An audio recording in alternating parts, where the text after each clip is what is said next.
Shalom, dimanapun saudara berada dan menyaksikan ini, saya percaya kita semua tetap fokus untuk menyelesaikan amanat agung Tuhan Yesus. Saudara, keadaan dunia saat ini membuat kita mudah sekali khawatir dan kehilangan fokus dari perkara yang ada di atas. Salah satu hal yang kerap kali menjadi distraksi adalah perihal keuangan. Di dalam Matius 19 ayat 16-26, tercatat tentang seorang muda yang kaya raya dan bertanya kepada Yesus cara untuk memiliki hidup yang kekal. Dari percakapan Yesus dan anak muda ini, ada 3 hal yang dapat kita pelajari. Yang pertama, kehidupan kekal hanya ada di dalam Yesus. Pemuda ini datang dan bertanya, apa yang harus kuperbuat untuk memperoleh hidup yang kekal? Hari ini, kita percaya bahwa tidak ada satu perbuatan pun yang dapat membayar jalan menuju ke sorga selain percaya kepada Yesus. Kehidupan kekal diberikan kepada mereka yang percaya kepada Yesus, dan itu diterima karena kasih karunia melalui iman. Kenapa Yesus tidak berkata seperti itu kepada anak muda ini? Karena pada saat itu, pengetahuan dan pemahaman orang-orang mengenai keselamatan belum dibukakan. Yesus belum mati di atas kayu salib. Dalam kasus ini, Yesus mengubah fokus anak muda ini dari melakukan apa yang baik kepada siapa yang baik, yaitu Bapa itu sendiri. Karena keselamatan ada di dalam pribadi, bukan dalam perbuatan. Yesus meminta dia untuk menaati segala perintah dari Allah yang baik itu. Kenapa? Karena kepercayaan yang sejati akan melahirkan gaya hidup yang menaati firman-Nya. Yang kedua, jangan sampai mamon menjadi Allah kita. Pemuda yang kaya ini dengan yakin berkata bahwa ia telah menaati seluruh hukum Taurat yang diajarkan oleh Musa kepada bangsa Israel. Ya, secara eksternal mungkin telah ditaati dengan sempurna. Tetapi bagaimana dengan yang di dalam hati? Di sini, Yesus menaikkan derajat hukum ke standar yang sejati. Hukum tidak hanya mengatur soal perbuatan, tetapi juga hati dan pikiran. Anak muda ini begitu yakin telah menaati hukum Taurat, tetapi dia luput menyadari bahwa hatinya terpikat dengan uang. Dia begitu sedih karena hartanya banyak dan hatinya terpaut pada keinginan untuk menjadi kaya melebihi kasihnya kepada Allahnya. Di situ Yesus menunjukkan masih ada yang kurang dalam dirinya dalam menaati hukum serta memberitahukan bahwa Allah yang disembah oleh anak muda ini sebetulnya bukan Tuhan, melainkan Mamon. Dan yang ketiga, kita harus selalu mengecek motivasi hati kita. Matius mencatat, ketika orang muda itu mendengar perkataan itu, pergilah ia dengan sedih, sebab banyak hartanya. Kenapa dia sedih? Karena Yesus menunjukkan dengan jelas apa yang menjadi fokus utama dalam hidupnya, yaitu uang. Kedua, dia sedih karena meskipun sudah tahu akar masalahnya, dia tidak rela menukar harta duniawinya dengan harta di sorga, kehidupan kekal itu sendiri. Saudara, Allah begitu mengasihi saudara dan saya. Dia tidak rela kita tertipu dengan kenikmatan duniawi yang bersifat sementara. Padahal di sorga nanti, kebahagiaan yang dia siapkan itu kekal adanya. Mungkin kita berpikir, biarlah di dunia hati saya fokus mencari uang. Nanti begitu di ujung kehidupan, baru saya memikirkan soal surga dan Yesus. Tidak ada yang tahu kapan ajal menjemput, atau kapan Tuhan datang menjemput kita. Yesus sudah berkata dalam Matius 6 ayat 24, tidak seorang pun dapat mengabdi kepada dua tuan. Kamu tidak dapat mengabdi kepada Allah dan kepada Mamon. Orang yang terus-menerus berfokus kepada uang atau mamon akan kesulitan untuk menempatkan Tuhan sebagai prioritas nomor 1 dalam hidupnya. Percayalah, kita yang mencari dahulu kerajaan Allah dan kebenarannya, Tuhan akan mencukupkan kebutuhan kita di dunia ini. Allah adalah Bapa yang baik, yang suka memberi berkat. kepada anak-anaknya. Saya tutup dengan kata-kata bijaksana dari Raja Salomo. Siapa mencintai uang tidak akan puas dengan uang, dan siapa mencintai kekayaan tidak akan puas dengan penghasilannya. Pengkhotbah 5 ayat 9. Saya berdoa, kita semua terus setia, mengucap syukur atas berkat yang Tuhan beri, serta berfokus pada Tuhan Yesus dan melakukan kehendak-Nya. Untuk penjelasan lebih lengkap dari tim teologi kami, silahkan scan QR Code yang tersedia atau buka website kami di gbigatsu.id. Tuhan Yesus memberkati.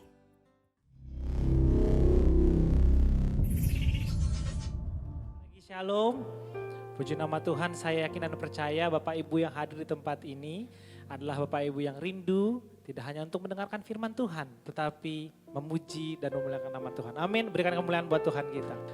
Bapak Ibu, sebelum kita memulai ibadah kita pada siang hari ini, izinkan kami mengingatkan Bapak Ibu ada beberapa hal. Yang pertama adalah Bapak Ibu kami mohon untuk tidak makan dan minum di ruang area ibadah. Jadi Bapak Ibu yang mungkin tadi di depan ada ikut fellowship, ada makan sedikit snack, bisa dihabiskan dulu sebelum masuk ruang ibadah atau disimpan.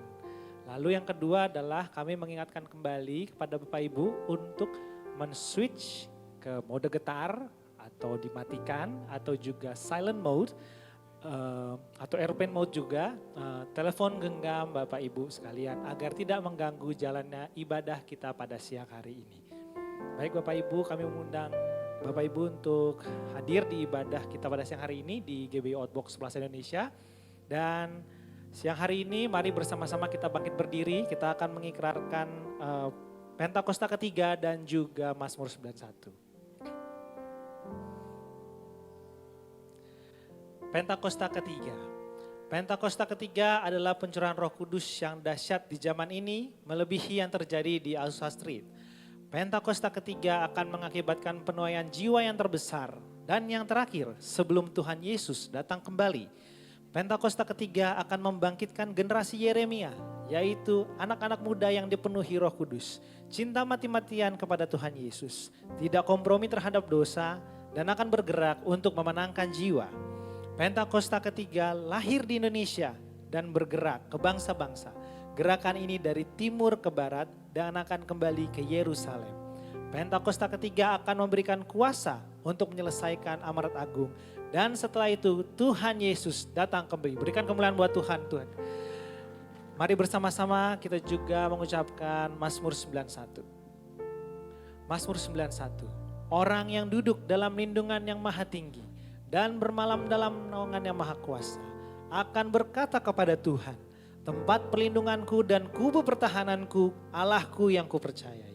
Sungguh dialah yang akan melepaskan engkau dari jerat penangkap burung, dari penyakit sampar yang busuk. Dengan kepaknya ia akan melindungi engkau, di bawah sayapnya engkau akan berlindung. Kesetiaannya ialah perisai dan pagar tembok.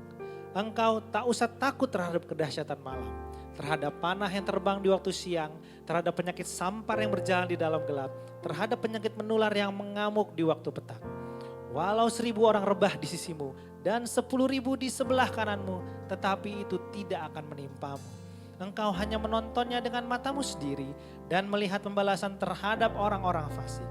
Sebab Tuhan ialah tempat perlindunganmu, yang maha tinggi telah kau buat tempat perteduhanmu. Malapetaka tidak akan menimpa kamu dan tulah tidak akan mendekat kepada kemahmu. Sebab malaikat-malaikatnya akan diperintahkannya kepadamu untuk menjaga engkau di segala jalanmu. Mereka akan menatang engkau di atas tangannya supaya kakimu jangan terantuk kepada batu. Singa dan ular tedung akan kau langkahi.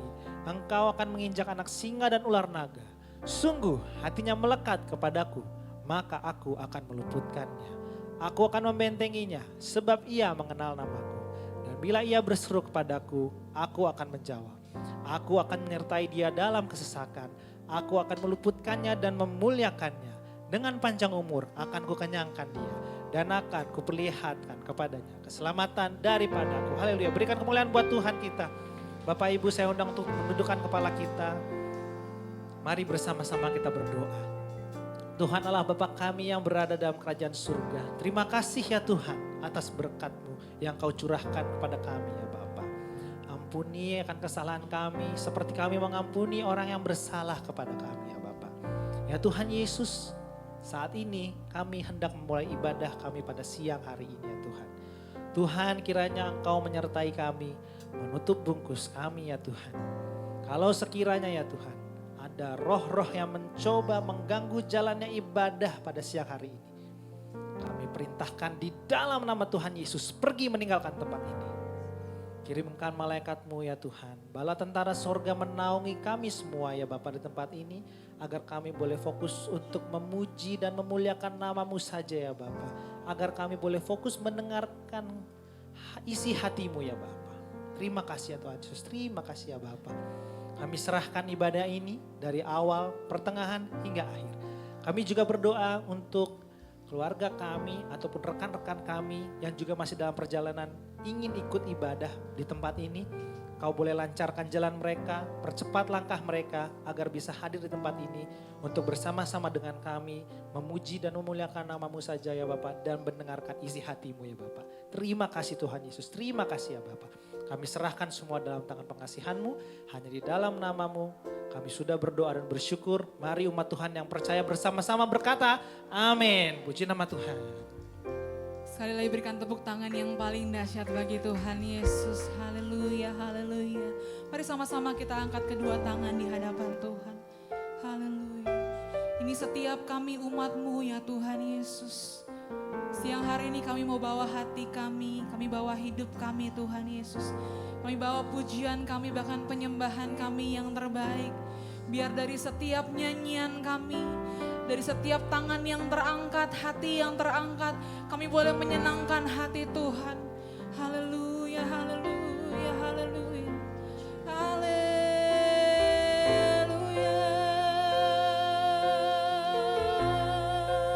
Mari sama-sama kita mengangkat kedua tangan tinggi di hadapan Tuhan. Haleluya. Terima kasih ya Tuhan. Haleluya. Jesus.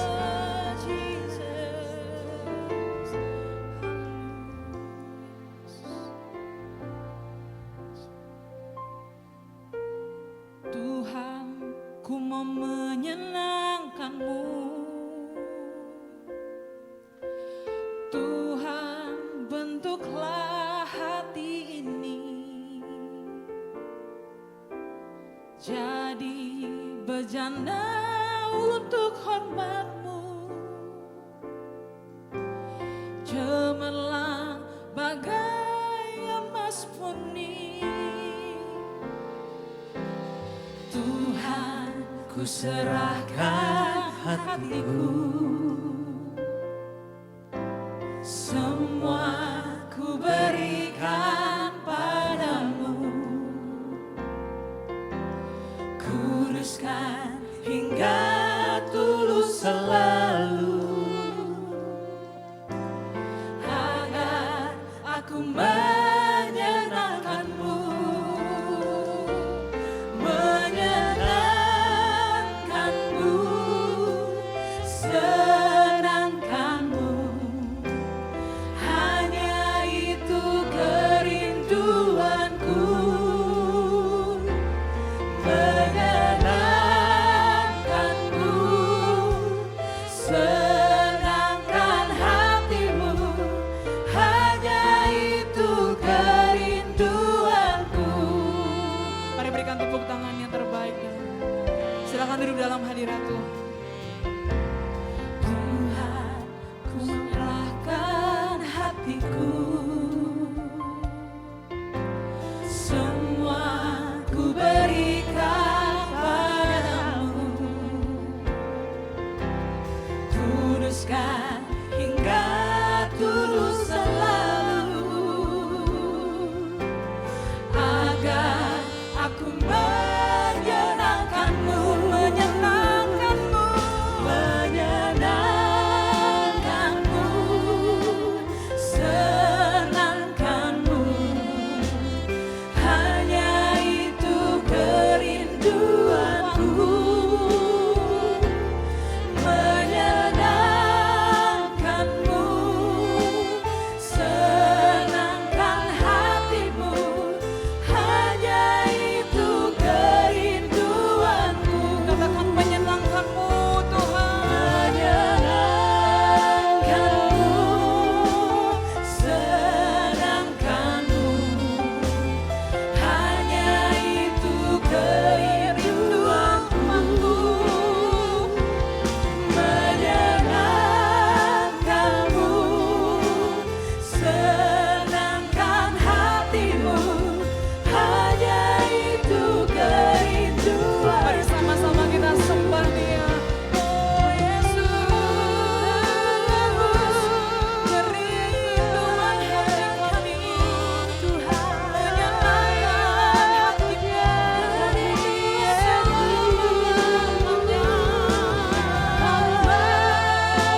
sama-sama katakan, Yesus kau ajaib di hidupku,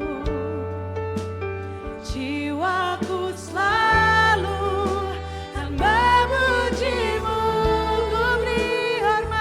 Ku beri hormat, sembah hanya bagimu, Yesus kau segalanya bagiku. Yesus kau ajaib di hidupku, dan jiwaku selalu kan memujimu. Ku beri hormat, sembah hanya bagimu, Yesus kau segalanya bagiku. Biar jemaat sendiri katakan, Yesus kau ajaib di hidupku. Anak-anakmu Tuhan, jiwaku kami haus akan kasih-Mu, firman-Mu Tuhan. Ku beri hormat, sembah hanya bagimu, Yesus kau. Sekali lagi katakan, Yesus kau ajaib, dan Yesus kau ajaib di hidupku, jiwaku selalu kan memujimu. Ku beri hormat, sembah hanya bagimu, Yesus kau segalanya bagiku. Makasih Tuhan, Yesus kau ajaib di hidupku, jiwaku selalu kan memuji Tuhan. Ku beri hormat, sembah hanya bagimu, Yesus kau segalanya, Yesus kau ajaib, dan Yesus kau ajaib di hidup, jiwaku selalu segalanya kan memujimu. Kami beri hormat,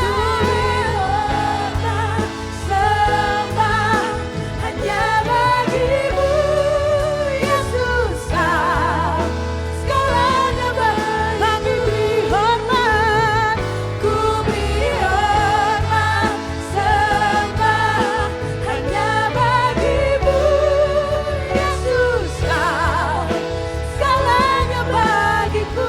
Beri hormat kami,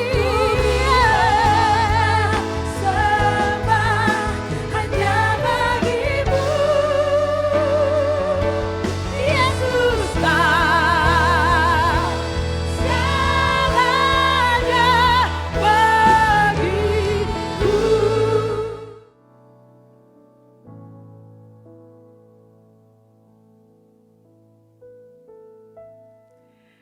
Bolehkah saya mengajak kita sekali lagi berdoa ya?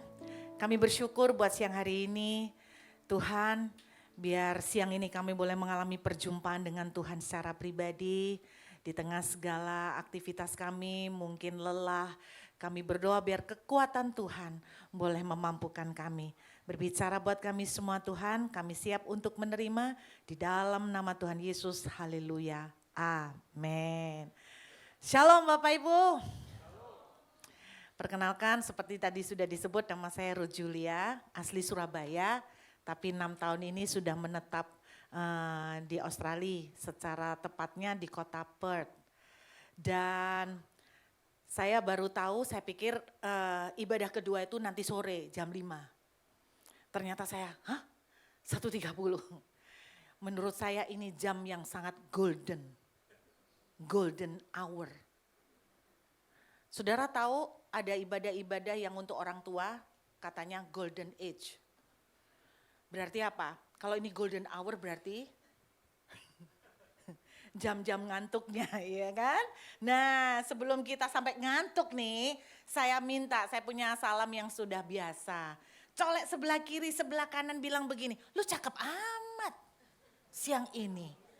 Loh, Anda jangan jual mahal dong. Kasih kata-kata pujian semangat kepada sebelahnya. Colek sekali lagi. Anda jangan liatin saya udah cakep. Udah liatin sebelahnya. Liatin sebelahnya terus colek bilang gini. Lu cakep amat siang ini. Yang tulus dong Bapak Ibu. Wah, teman-teman di siang ini mukanya beda-beda. Bapak Ibu, saya ini sering pelayanan bukan hanya di gereja. Tapi juga di perusahaan. Di pabrik-pabrik. Saya tuh mengamati. Saya ini orangnya suka observasi. Ternyata waktu saya khotbah di pabrik-pabrik, itu kan pasti yang ikut ibadah kan staff kan. Nah, staffnya, mukanya menggambarkan pabriknya. Jadi contoh gini. Satu kali saya khotbah di pabrik mainan. Staffnya cheerful semua. Lalu di next time, kesempatan yang lain, saya khotbah di pabrik farmasi. Mukanya kayak penisilin semua saudara. Tegang, kayak orang terkena sakit apa gitu loh. Nah, saya melihat wajah saudara siang hari ini. Itu muka penuh ketegangan, penuh beban hidup yang berat. Seperti Anda sedang menghadiri seminar akhir zaman dan masa penganiayaan. Makanya saya bilang coba colek sebelahnya dan bilang begini. Lu cakep banget gitu loh. Berat ya. Nggak ikhlas saya Bu ngomong begitu, wong sebelah saya nggak cakep Bu. Menabur, engkau akan menuai, oke? Menabur kan nggak selalu duit, menabur kata-kata pengharapan, kata-kata penguatan, penghiburan, amin. 1, 2, 3, lihat sebelahnya jangan lihat saya Bapak Ibu. Puji Tuhan, terima kasih. Khotbah saya siang ini beda dengan tadi di ibadah yang pertama. Saudara bawa Alkitab? Enggak bawa? Bawa. Buka HP suci boleh Pak, terima kasih Pak. Buka HP suci saudara di Yosua 1 ayat 8. Kecuali saudara hafal. Nah, saya melihat beberapa orang hafal, puji Tuhan. Yosua 1 ayat 8 sebuah ayat yang sudah tidak asing lagi. Yuk kita baca sama-sama 1, 2, 3. Janganlah engkau lupa memperkatakan kitab Taurat ini, tetapi renungkanlah itu siang dan malam.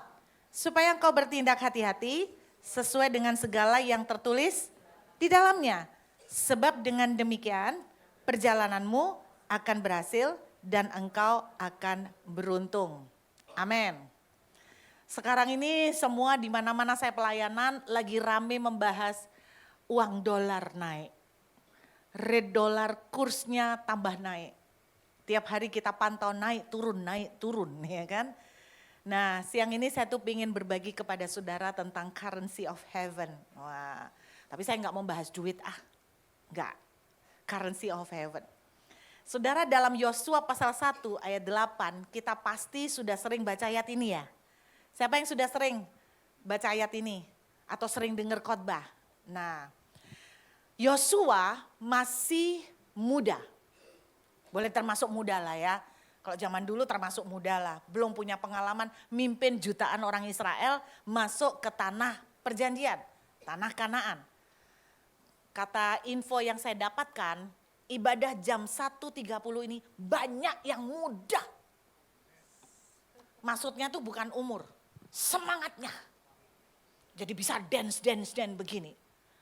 Luar biasa. Tapi saya jadi enggak yakin Bu. Karena saya melihat kayaknya udah mulai ngantuk-ngantuk. Yosua masih muda dan belum punya pengalaman. Ketika dia dipilih oleh Tuhan mengambil alih kepemimpinan setelah Musa meninggal. Saya percaya itu bukan beban yang mudah buat seorang Yosua.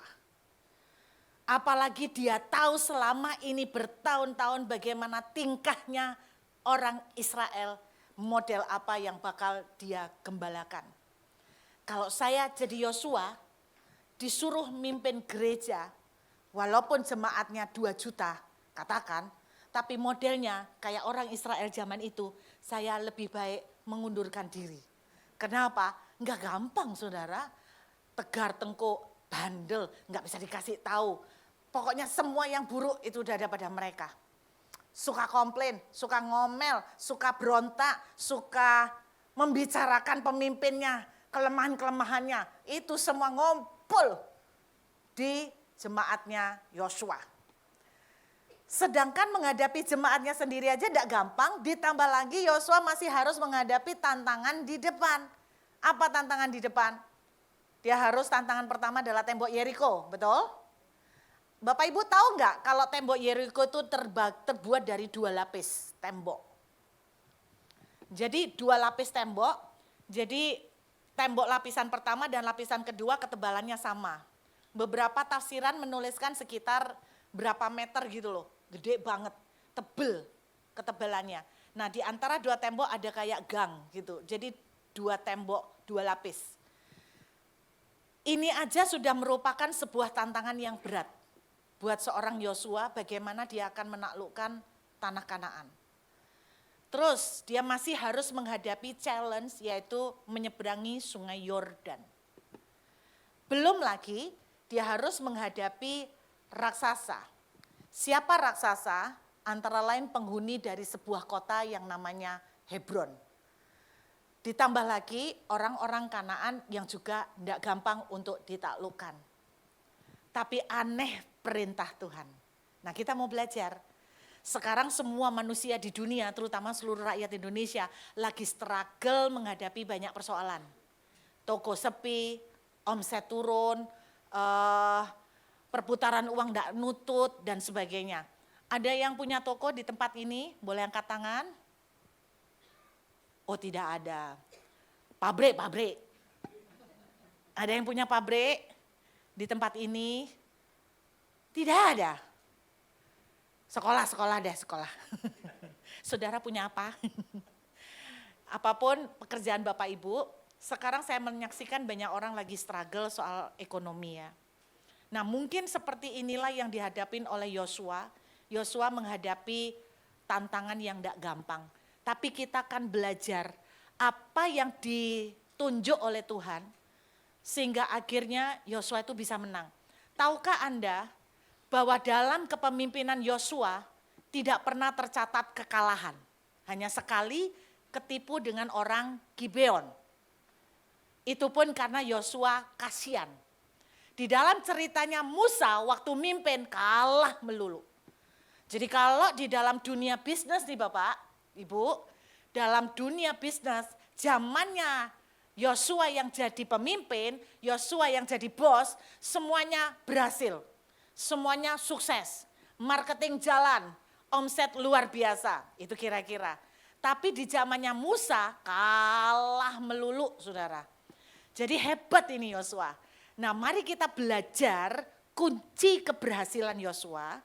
Karena apa yang diajarkan Tuhan ke Yosua, maka seharusnya itu juga akan diajarkan Tuhan ke kita. Sekarang ini kan lagi banyak problem. Semua saudara pasti punya problem kan? Siapa yang menghadapi problem ekonomi? Cuma 2. Siapa yang ngadepin problem politik? Tambah gak ada. Siapa yang ngalamin problem kesehatan? 2. Yang lain, siapa yang gak ngalamin problem? Tidak ada. Siapa yang tidak tahu apa yang saya tanyakan? Saya bingung jawabnya karena semuanya mungkin 1.30 atau jam 1.30 itu ya Pak. Mungkin lain kali kalau 1.30 dikasih minuman soda kali ya. Atau gimana untuk spark gitu ya kan. Nah saudara bayangkan ya, sama seperti Yosua bisa menang, kita akan belajar apa yang diajarkan Tuhan.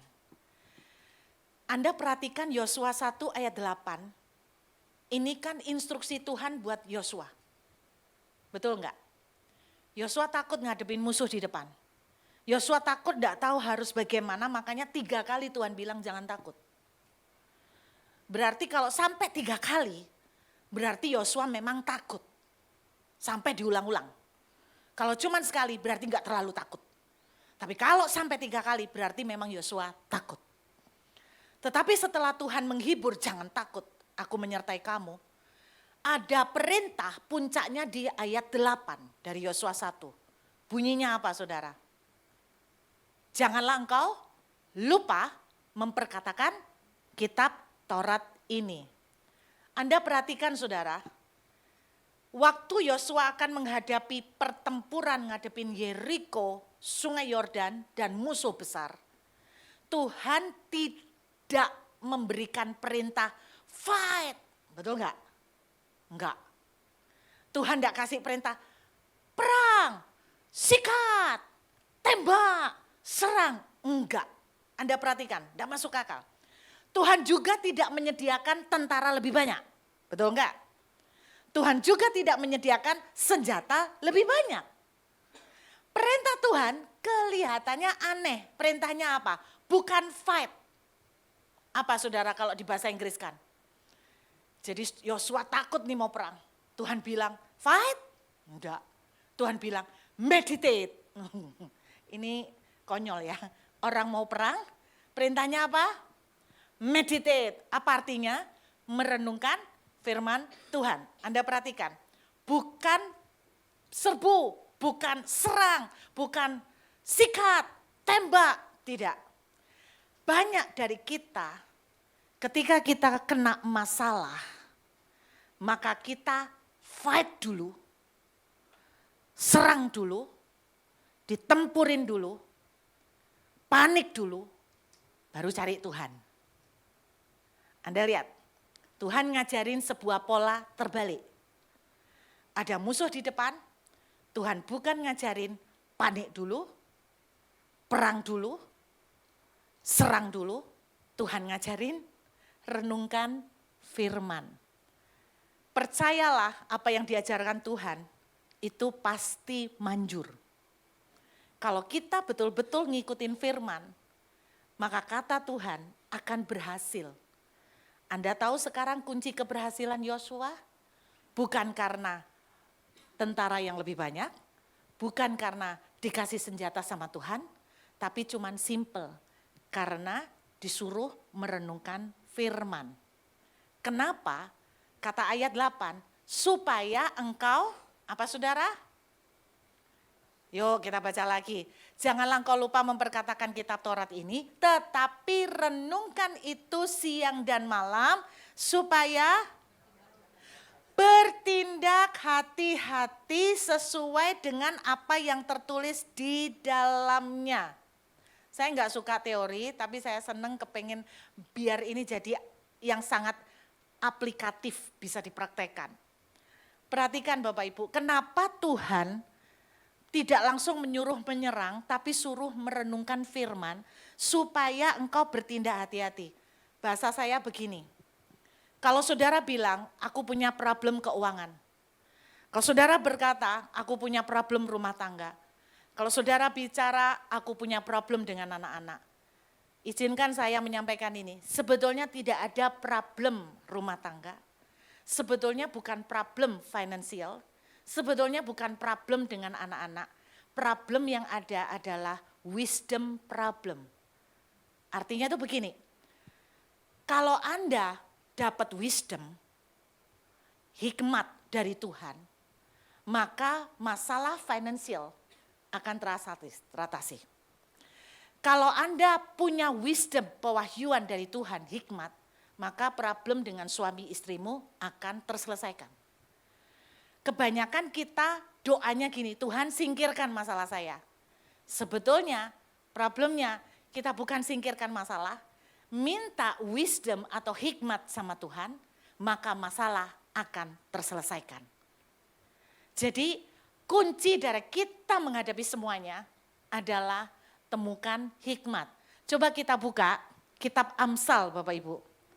Di kitab Amsal pasal yang keempat ada dituliskan begini saudara. Amsal pasal yang keempat ayat yang ketujuh. Permulaan hikmat ialah perolehlah hikmat dan dengan segala yang kau peroleh, perolehlah pengertian. Jujur ya Bapak Ibu, kadang-kadang baca bahasa Indonesia, Alkitab bahasa Indonesia saya bingung sendiri. Kayak kalimatnya muter-muter gitu loh Bapak Ibu. Saya mau bacain bahasa Inggrisnya ya. Wisdom is the principal thing. Lebih jelas, artinya itu gini. Hikmat itu yang paling penting. Hikmat paling penting. Masalah apapun yang Anda sebut di dunia ini, sebetulnya problemnya adalah karena kurang hikmat. Kalau ada hikmat, pasti ada solusi. Kalau ada hikmat, pasti ada jalan keluar. Jadi yang harus dikejar pertama, bukan panik, bukan langsung buru-buru mengatasi problem yang muncul, baru cari Tuhan. Kebalik, yang harus dicari dulu adalah cari Tuhan dulu, dapetin hikmat, baru bawa itu hikmat untuk menghadapi masalah. Saya tunjuk satu lagi ayat. Dalam Yesaya pasal 55. Saudara, coba kita buka Yesaya pasal yang ke-55. Yesaya pasal 55. Perhatikan, kita akan mulai lihat ayat 2. Mengapakah kamu belanjakan uang untuk sesuatu yang bukan roti, dan upah jeripayahmu untuk sesuatu yang tidak mengenyangkan? Dengarkanlah aku maka kamu akan, apa saudara? Dengarkan aku maka kamu akan memakan yang baik.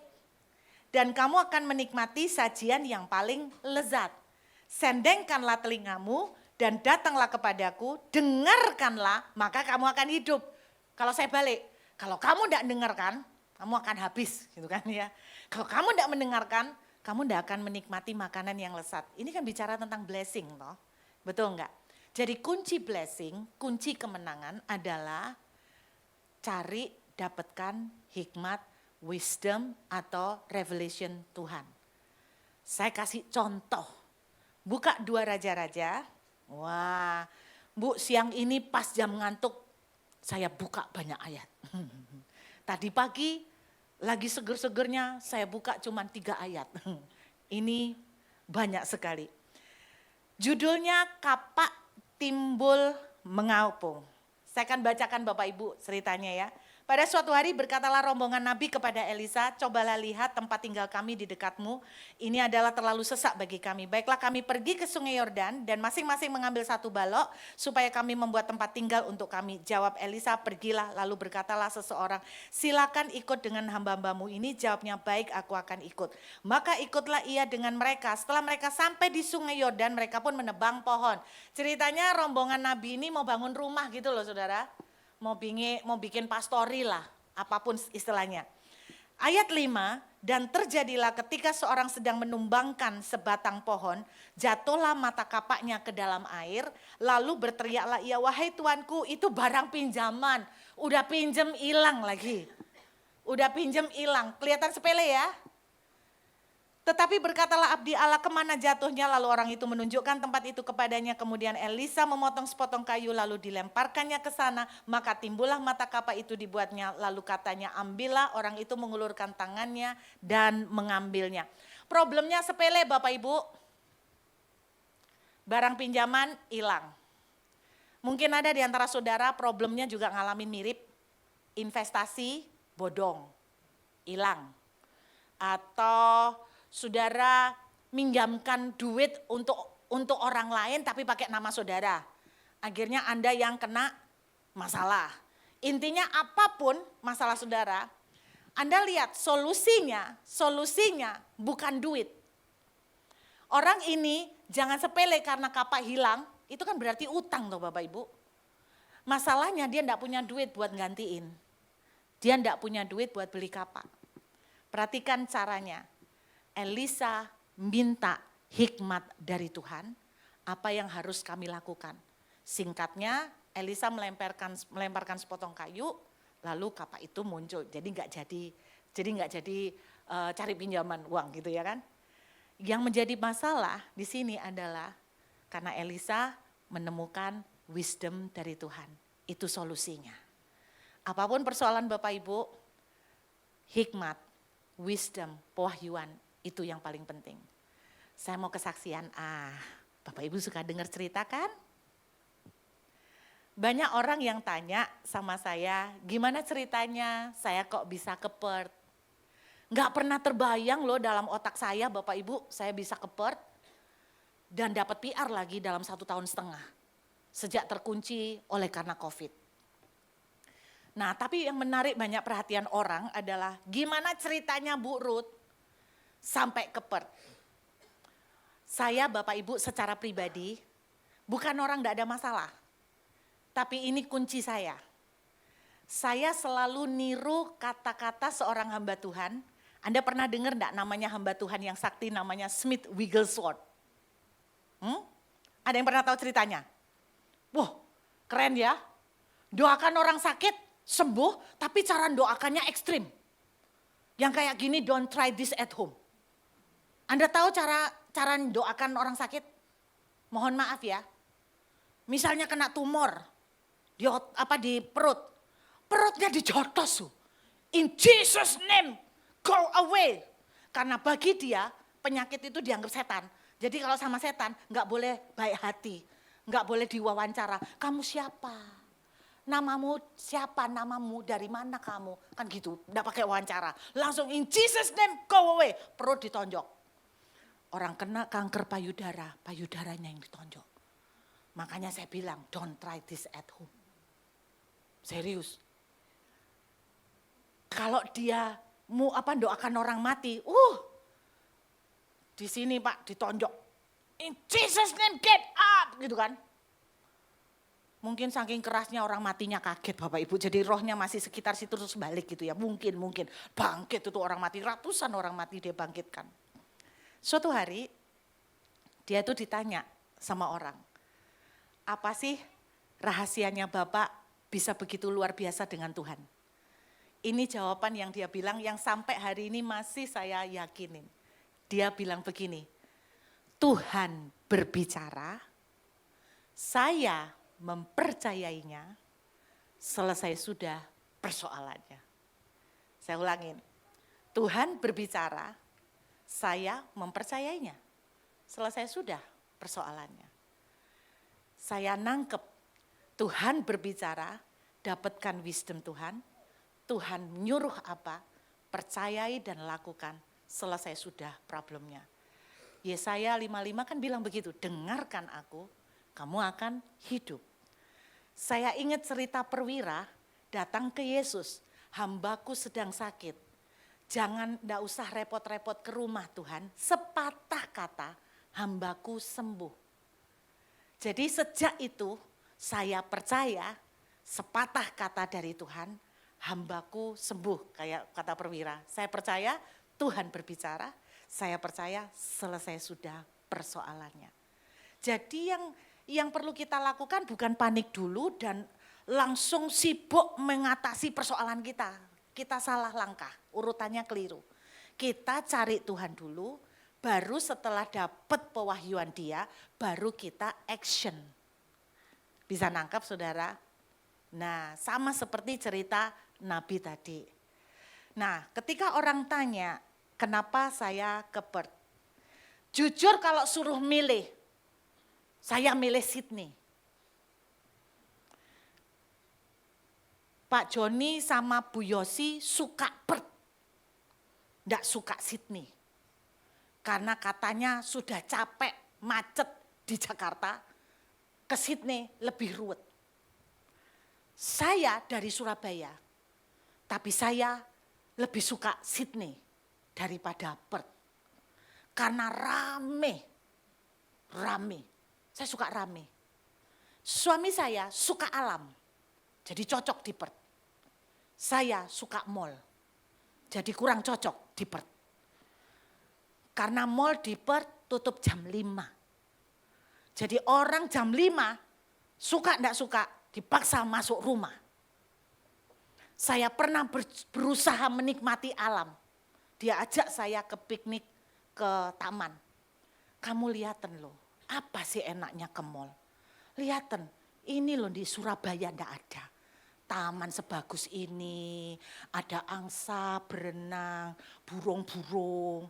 Ayo kita duduk nikmati. Saya mencoba duduk Pak. Tak berusaha nikmatin sambil melek-melek gini pesan.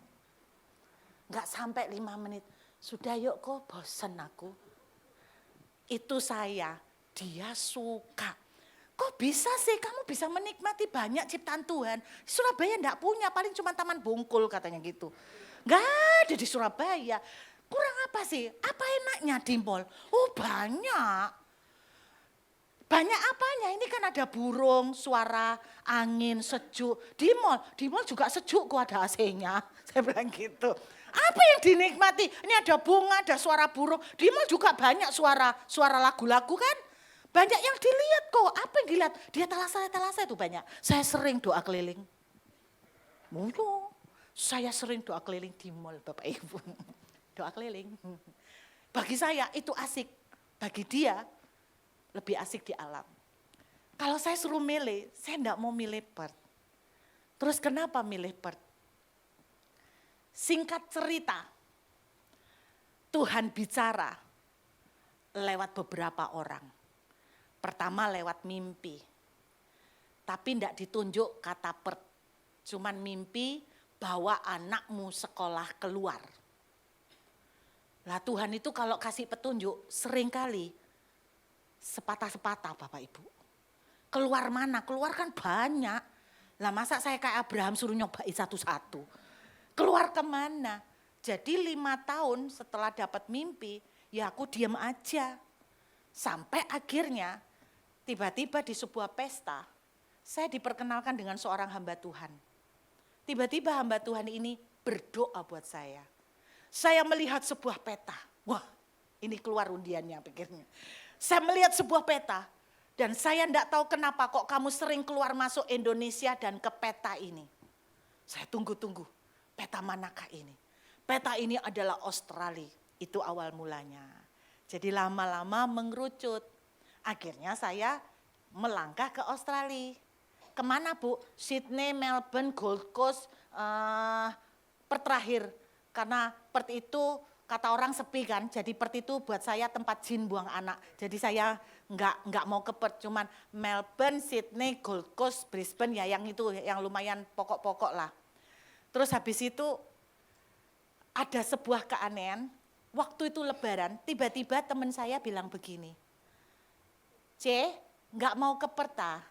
Ngapain tempatnya jin buang anak, gak suka aku. Loh tiketnya murah. Dulu Bapak Ibu sekarang enggak ada. Dulu sekali berangkat ke Perth 750.000 dulu. Jadi saya tertarik, kan sama-sama kayak keluar negeri cuma 750.000. Ya akhirnya beli tiket lah. Beli tiket langsung 2 minggu. Berangkat pulang 2 minggu pokoknya. Terus saya bilang begini, waduh 2 minggu katanya Perth itu sepi. Waduh keliru beli tiket kelamaan, bakalan enggak kerasan. Ternyata saya masuk sampai di airport Perth, saya shock. Sepi.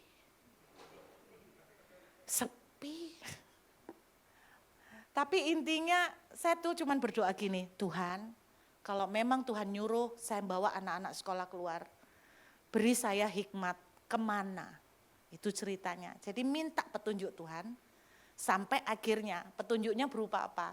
Petunjuknya berupa saya waktu jalan ke kota-kota ini di bulan yang sama. Tetapi ada satu keanehan ketika kami tiba di Perth.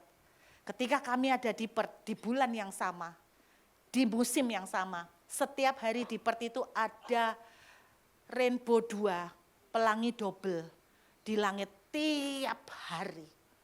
Saya enggak mikir apa-apa, enggak ngeh apa-apa. Tiba-tiba anak saya yang kecil, Mami jangan-jangan ini sign dari Tuhan bahwa kita harus ke Perth. Langsung saya langsung berkata, oh no, tidak. Akhirnya di situ Bapak Ibu, tapi tidak langsung, karena apa? Saya tidak mau, saya berontak, no. Katanya kalau Tuhan berbicara, saya mempercayainya, selesai sudah persoalannya. Makanya saya tidak percaya itu Tuhan apa enggak. Jangan-jangan itu kebetulan pelangi lewat, ya kan? Karena musim hujan. Akhirnya, tapi ini jangan ditiru ya. Percayalah, Tuhan itu seorang papa. Kalau anaknya minta petunjuk, dia pasti berkenan kasih tahu. Amin. Yakin dulu enggak? Anda punya apapun masalah, datang ke Tuhan, minta petunjuk, bicara gini, Tuhan bicaralah kepada hambamu ini dengan cara yang aku bisa mengerti, terserah. Dan percayalah, Tuhan mau sekali memberikan petunjuk. Saya tunggu-tunggu dari sejak pulang dari Perth ngelihat pelangi double. Tuhan bicaralah, saya diam tidak dengar apa-apa. Tuhan bicaralah, enggak dengar apa-apa. Saya tunggu tanda lain, enggak ada. Ya udah selama Tuhan enggak bicara, ya saya diam aja, saya enggak melangkah. Sampai akhirnya ketika saya putus asa Bapak Ibu, tapi ini tidak boleh ditiru ya.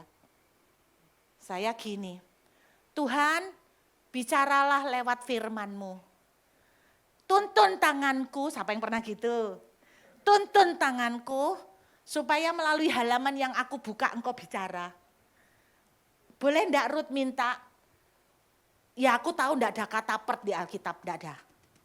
Tapi bolehkah aku minta, temukan aku dengan kata yang mirip dengan Perth di Alkitab. Setengahmaksa.com. In Jesus name, dalam nama Yesus. Pertemukan aku, please Tuhan, aku tuh mau nurut sama engkau. Walaupun aku enggak suka, tapi kalau engkau mau, aku mau nurut. Tapi please bicaralah, apakah memang Perth? Kalau memang Perth, izinkan aku melihat kata yang mirip dengan Perth. Dalam nama Yesus, tak buka. Jatuh. Setelah aku buka, Anda tahu persis yang saya lihat? Peres. Sepele ya? Sepele kan? Akhirnya kami berempat mengambil resiko melangkah dengan peneguhan terakhir Peres. Loh Bu, kalau salah gimana? Kami udah hitung sebelum langkah. Kalau salah ini resikonya, kalau benar ini.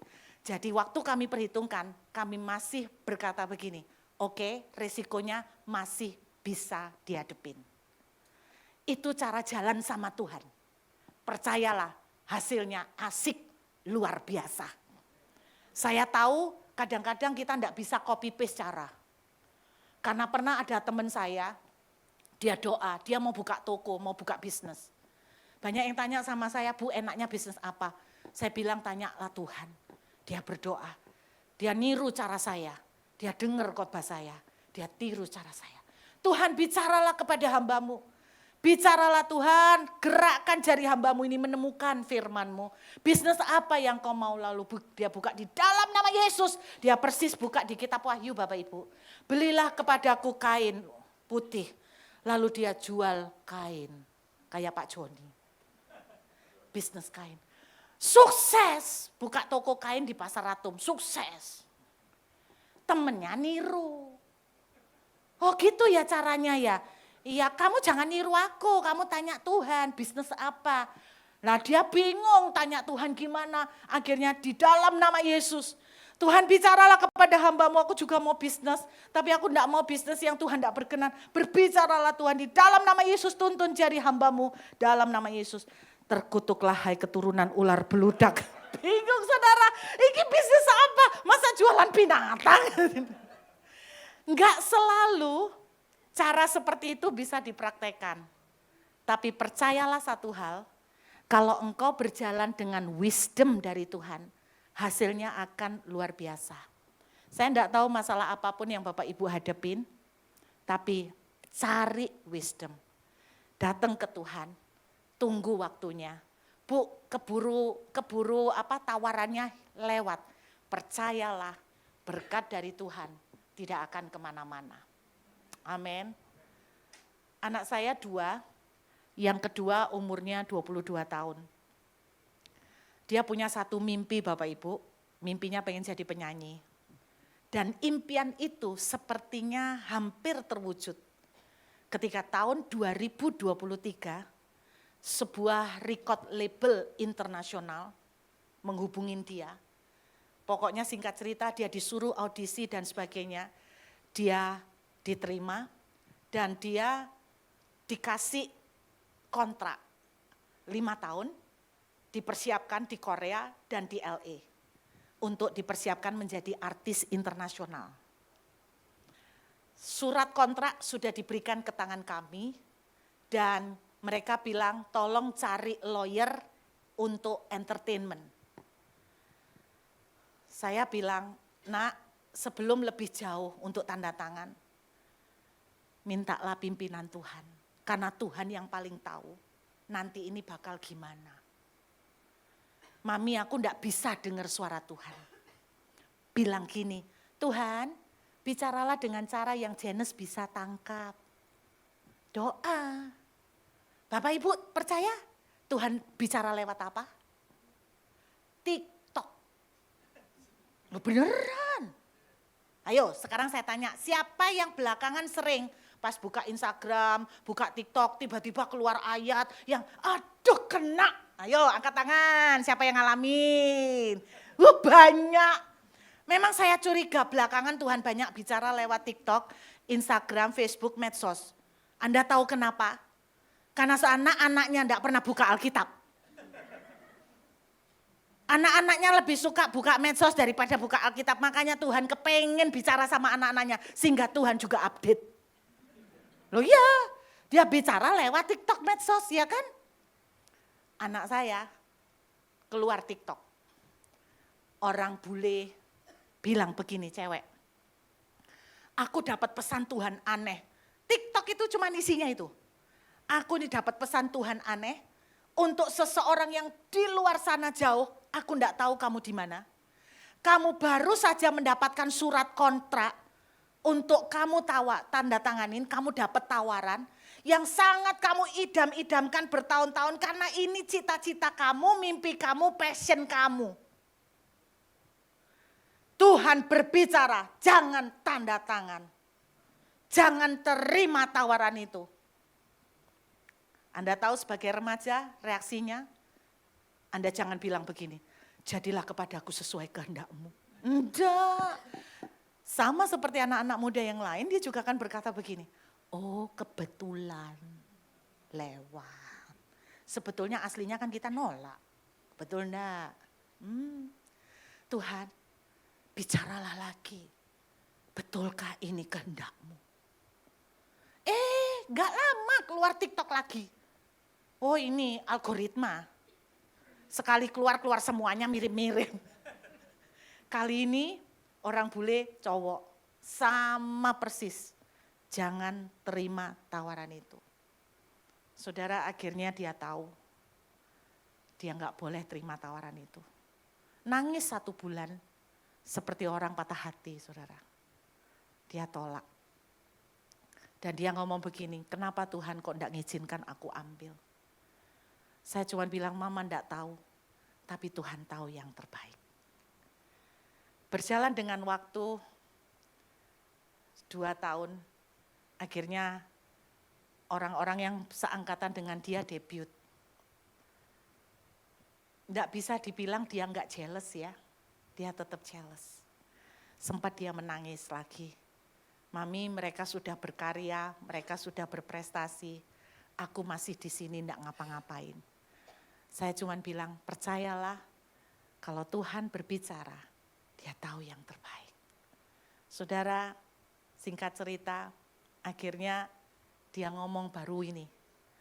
Aku ngerti sekarang, kenapa sama Tuhan enggak boleh.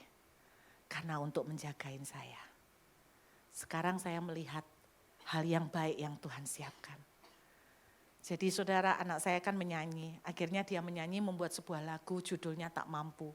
Sebagai curhatan hati. Menolak tawaran yang dia idamkan. Tuhan bisa pakai TikTok. Saya pernah sakit kepala 8 bulan berturut-turut tidak sembuh. Sudah kasih vitamin otak, sudah berobat tidak sembuh. Sampai akhirnya seorang dokter bilang, kamu harus melakukan MRI. Saya takut hasilnya. Tapi karena sakit kepala itu terlalu menyakitkan, akhirnya saya bertekad memberanikan diri untuk MRI. Di depan ruangan MRI saya stres. Karena apa? Ketakutan hasilnya nanti apa. Dalam hati saya katakan, kalau enggak stres karena sakit kepala benar-benar ada apa, ya stres karena ketakutan kayak gini. Tuhan, please bicaralah kepada hamba-Mu. Dengan cara yang hamba-Mu mengerti. Bicara apa? aku mati apa enggak sih? Cuman itu. Kan yang saya takutkan kalau divonis ngeri-ngeri kan. Jawabannya simpel, aku mati enggak. Waktu itu zamannya belum ada WhatsApp, tapi zamannya BlackBerry. Tiba-tiba BlackBerry saya bunyi ting. Saya buka, orang saya enggak tahu siapa ngirim ayat bunyinya begini. Engkau akan panjang umur. Bagi orang lain itu kecil. Bagi saya itu Tuhan memberi kekuatan. Dan akhirnya benar, masuk ke ruang MRI dengan tenang, tanpa ketakutan. Hasilnya dan memang benar gak ada apa-apa. Apapun problem Bapak Ibu siang hari ini, bolehkah saya mengajak saudara, jangan panik dulu, jangan fight dulu. Toko sepi, oke, khawatir, oke, sebentar aja. Jangan panik dulu, jangan gegabah dulu. Cari Tuhan dulu. Minta Tuhan bicara. Maka wisdom yang Tuhan kasih, action lah. Maka engkau akan melihat mujizat. Dari kecil saya enggak pernah dipuji cantik Bapak Ibu. Ini suami saya. Mirip bule enggak? Orang bilang katanya suami saya mirip bule. Kalau Anda lihat matanya di tengah sinar matahari gitu ya, siang. Anda akan kelihatan ngelihat warnanya, matanya ada kuning kehijauan. Kayak bunga matahari.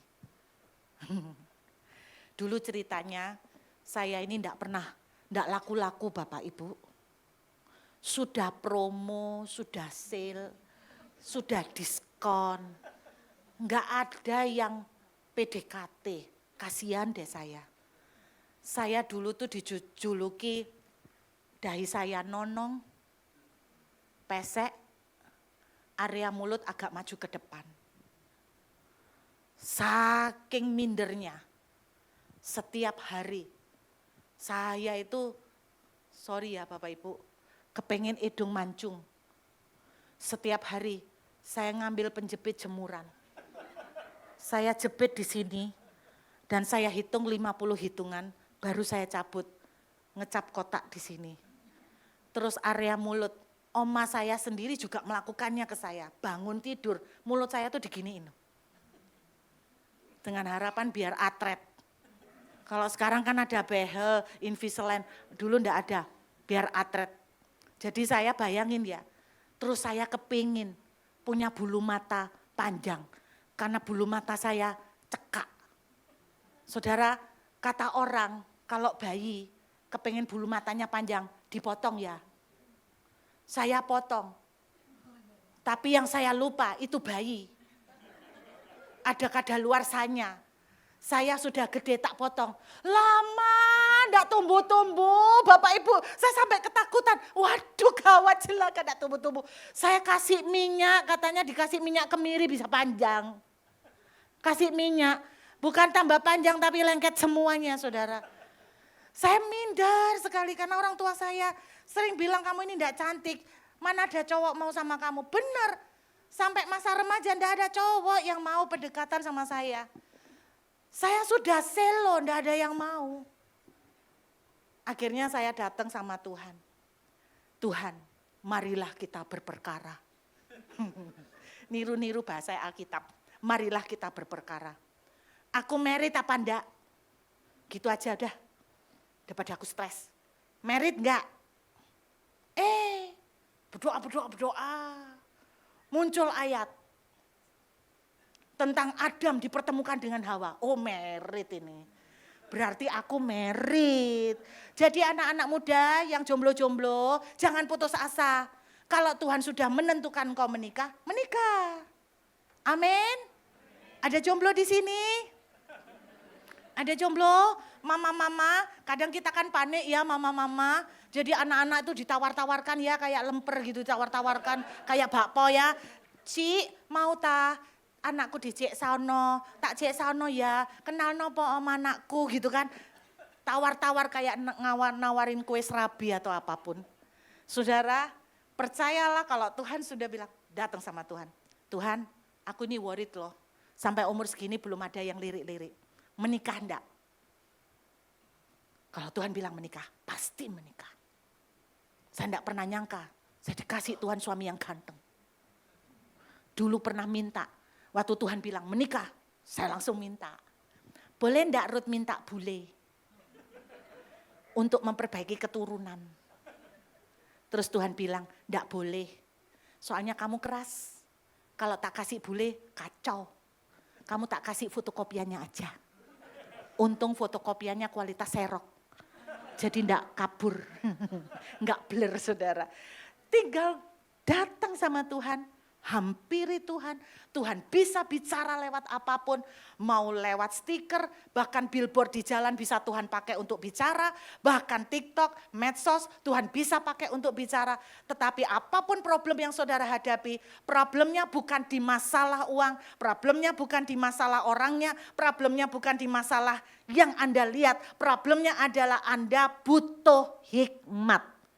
Ketika Tuhan memberikan hikmat, pasti ada jalan keluar. Amin. Saya berdoa gereja ini akan melahirkan orang-orang yang penuh wisdom. Akhir kalimat saudara, ada beberapa kali kata berhasil di Alkitab, salah satunya di Yosua 1 ayat 8. Ada lagi contohnya, Tuhan menyertai Yusuf sehingga Yusuf itu berhasil, betul? Sehingga apapun yang dia kerjakan itu berhasil. Terus ada kata-kata juga, Daud disertai Tuhan sehingga ia berhasil. Saya terkejut menemukan kata berhasil, sukses di Alkitab punya akar kata wisdom.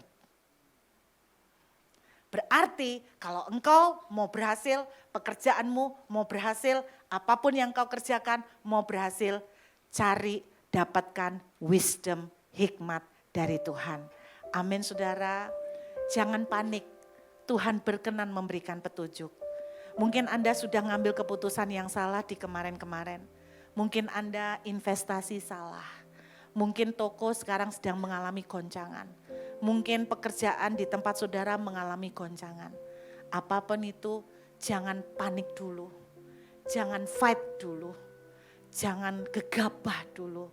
Tapi masuk dengan Tuhan. Tunggu di sana. Sampai Tuhan menyampaikan sesuatu. Jujur kesan saya ini pertama kali saya masuk gereja ini ya. Pertama kali saya belum pernah ketemu Bapak Weliar. Ketemu Ibu pun baru tadi siang. Saya belum pernah mengenal beliau. Yang saya tahu beliau seorang worshiper. Itu yang saya tahu. Dan ketika saya masuk ke gereja ini kesan yang saya rasakan. Atmosfer gereja ini sungguh-sungguh atmosfer worship. Bapak Ibu, saya suka worship. Anda tahu kenapa saya suka worship? Dalam kitab Mazmur dituliskan begini. Orang-orang yang takut akan Tuhan tidak akan pernah kekurangan suatu yang baik. Itu bahasa Indonesia. Bahasa Inggrisnya enggak seperti itu.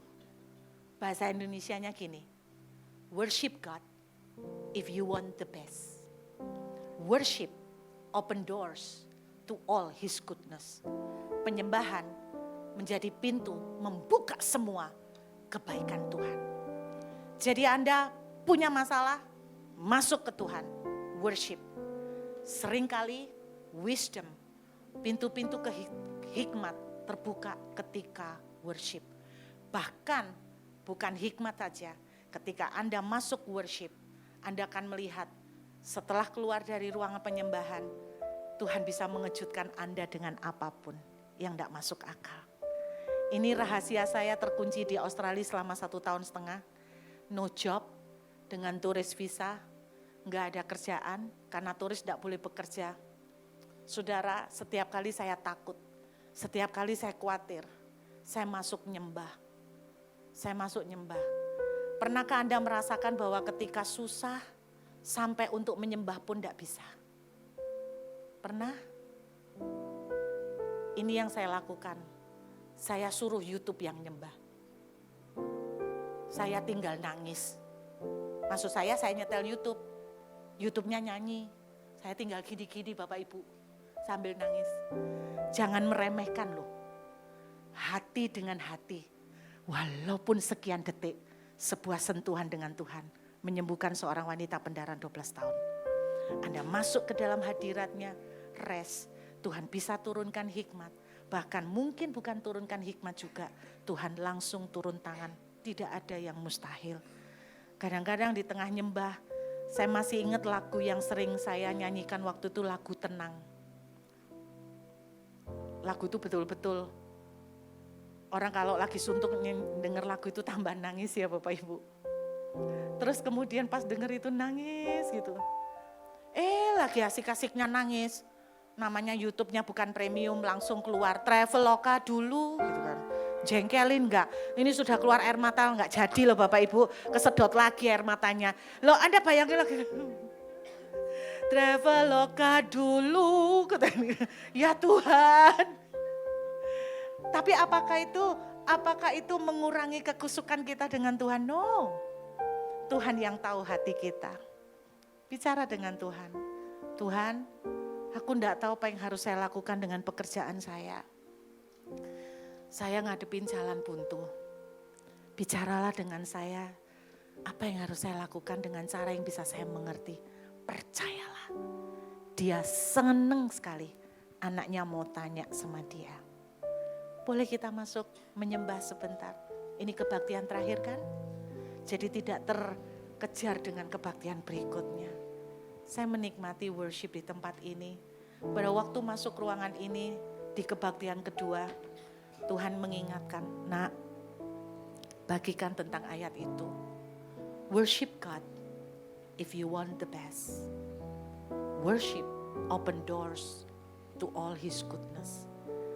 Jadi jangan fight dulu, meditate dulu dengan Tuhan.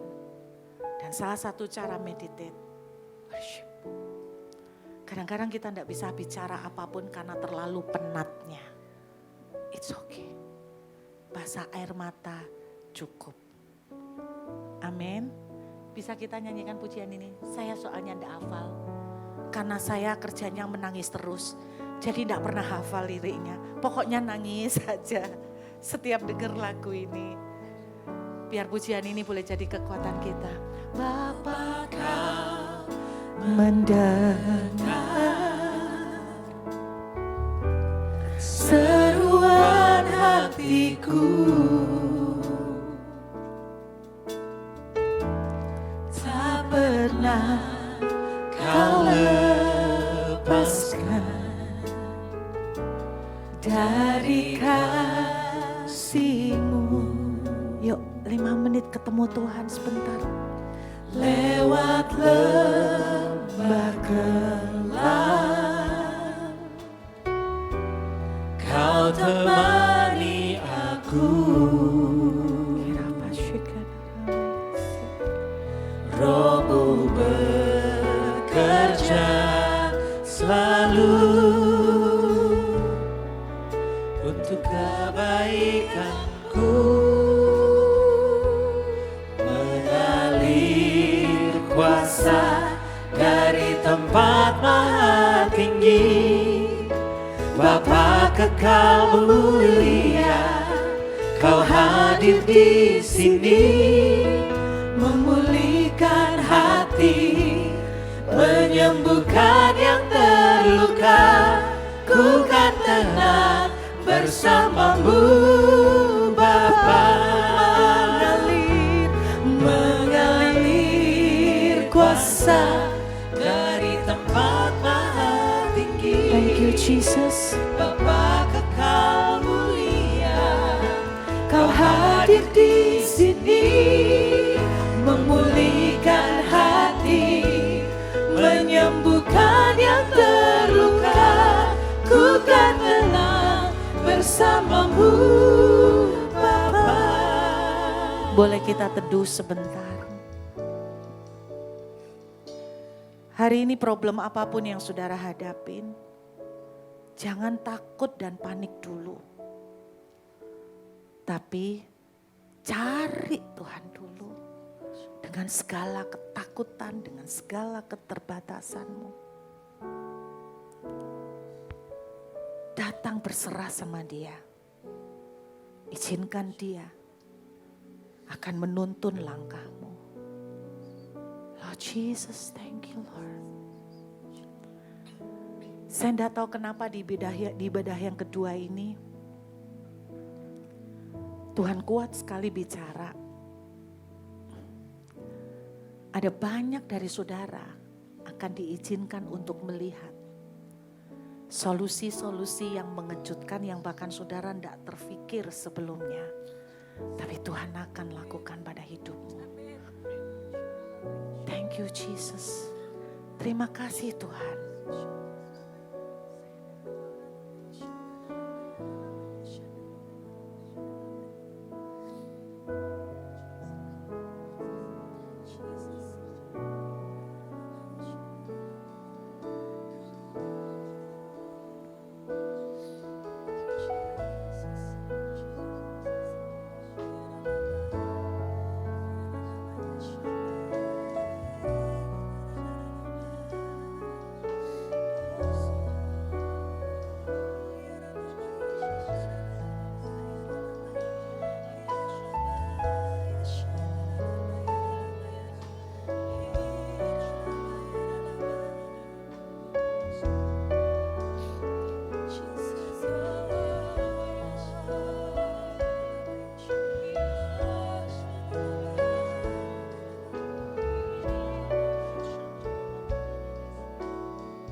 bersamamu Bapa.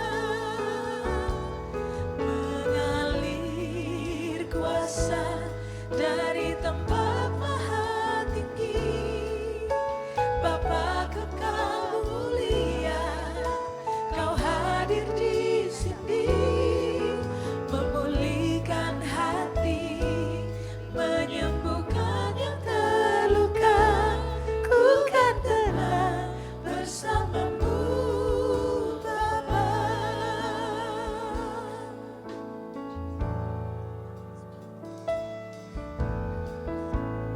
Bapa Kau mendengar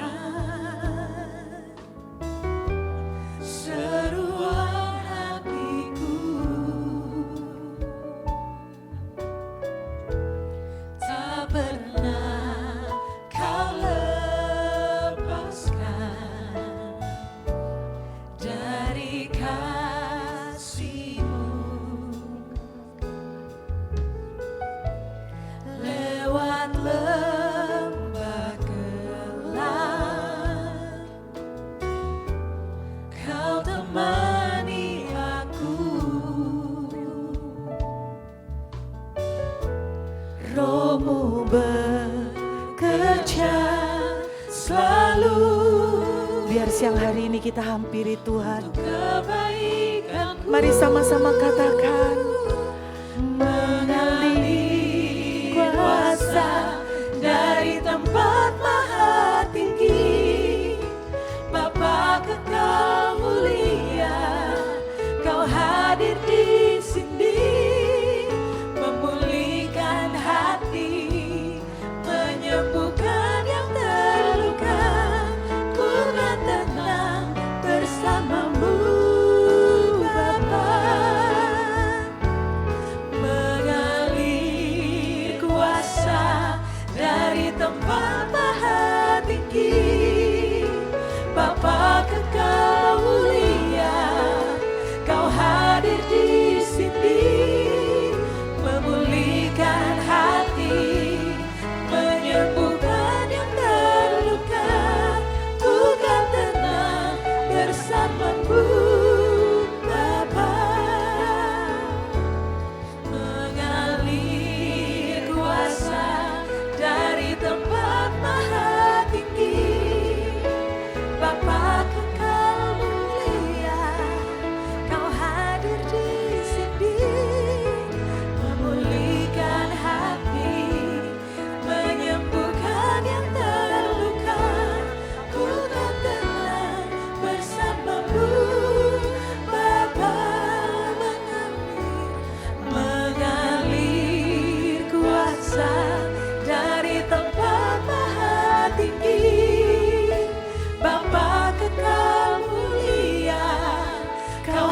hadir di sini memulihkan hati.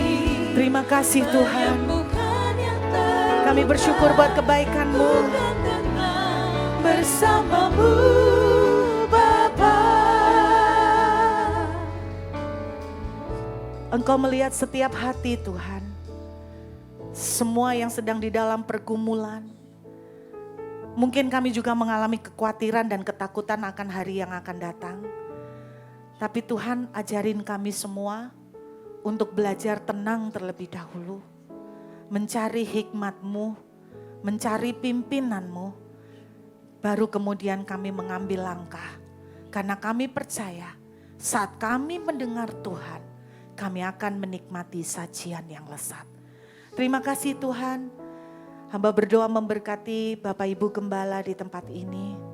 Kekuatan, kesehatan, terus menopang mereka.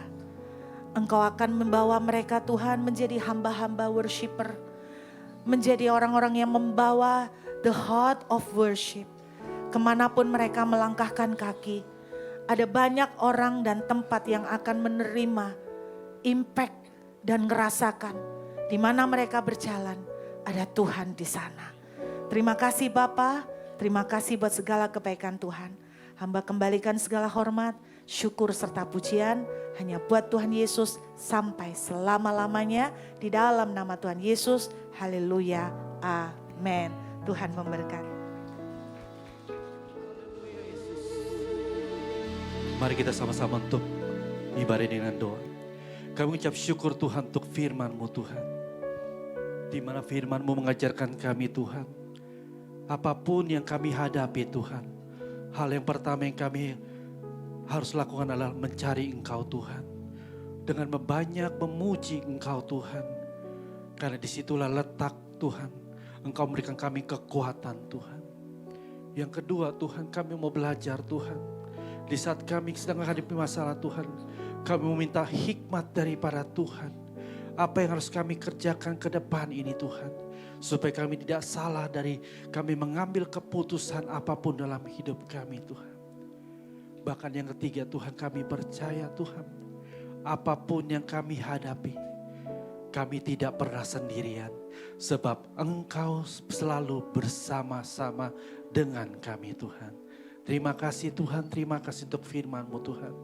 Kami berdoa Tuhan untuk Pastor Ruth Julia bersama suaminya Tuhan, Pastor Yopi. Berkati hamba-Mu Tuhan. Pakai dia lebih dahsyat lagi Tuhan. Berikan dia kepekaan lebih lagi Tuhan.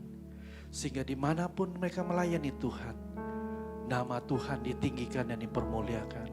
Dan hidup mereka menjadi berkat buat banyak orang Tuhan. Terima kasih Tuhan, terima kasih. Engkau juga memberkati semua jemaat-Mu di tempat ini Tuhan. Apapun segala jenis pergumulan mereka Tuhan. Kami berdoa Tuhan. Biar sepanjang 1 minggu ini ada terobosan. Ada jawaban doa. Bahkan ada mujizat-mujizat terjadi yang akan mereka terima sepanjang minggu ini. Di dalam nama Yesus Tuhan. Terima kasih Tuhan, kami mau pulang. Engkau tutup bungkus kami dengan kuasa darah Yesus. Biar kami pulang ke rumah kami dalam keadaan selamat dan dengan damai sejahtera. Terima kasih Tuhan. Dan inilah kami Tuhan, kami siap menerima berkat-berkat daripada-Mu. Mari saudara-saudari kasih Tuhan, angkatlah kedua tangan-Mu. Terimalah berkat anugerah yang berlimpah-limpah dari Allah Bapa. Kasih yang sempurna dalam Yesus Kristus. Persekutuan manis dengan Roh Kudus. Menyertai, menuntun, memberkati, melindungi kita mulai hari ini. Sampai Maranatha. Tuhan Yesus datang kedua kali. Bahkan sampai selama-lamanya. Di dalam nama Yesus. Yang sudah terima berkat sama-sama katakan. Amin. Happy Sunday, Tuhan Yesus berkati.